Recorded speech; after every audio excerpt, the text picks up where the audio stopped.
دیکھیے برا نہ مانے، مغالطے میں نہ رہیے، میرے اور آپ کے دلوں میں ایمان نہیں ہے، عقیدہ ہے، عقیدہ ہے، والدین سے ملا ہے۔ یقین والا ایمان کہاں ہے؟ اپنے گریبان میں جھانکیے، اللہ آپ کو توفیق دے۔ کیا مجھے واقعی یقین ہے کہ مجھے مرنے کے بعد نہیں اٹھنا ہے؟ کیا مجھے یہ واقعی یقین ہے کہ اصل زندگی آخرت کی زندگی ہے؟ کیا مجھے واقعی یقین ہے کہ قرآن اللہ کا کلام ہے؟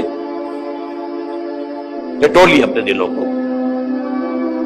اگر یقین ہوتا کہ اللہ کا کلام ہے تو آپ اس کو سمجھنے کے لیے عربی بھی نہ سیکھ سکتے؟ انگریزی آپ پڑھیں، اور پڑھی آپ نے ایسی کہ انگریزوں کو پڑھا دے، کیا بھی کیا، پی ایچ ڈیز کر رہے ہیں، کون کون سے فنون نہیں سیکھے، ڈاکٹر، اتنی عربی نہیں سیکھی۔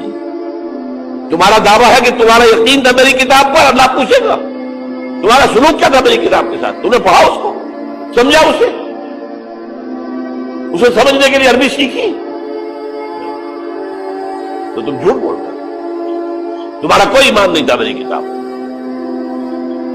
ما آمن بالقرآن من استحل محارمہ، جنہوں نے سود کو اپنے پورے نظام کی جڑ بنیاد بنایا ہو، ان کا ایمان کوئی ہے اللہ پر؟ حضور فرماتے ہیں کہ جس شخص نے حرام کسی شے کو اپنے لیے حلال کر لیا، اس کا کوئی ایمان نہیں۔ دوبارہ آج بھی کرنا ہے تو دوبارہ ایمان پیدا کرنا ہوگا، ایمان، عقیدہ نہیں، ایمان۔ صرف لپ سروس نہیں، اقرار باللسان نہیں، تصدیق بالقلب۔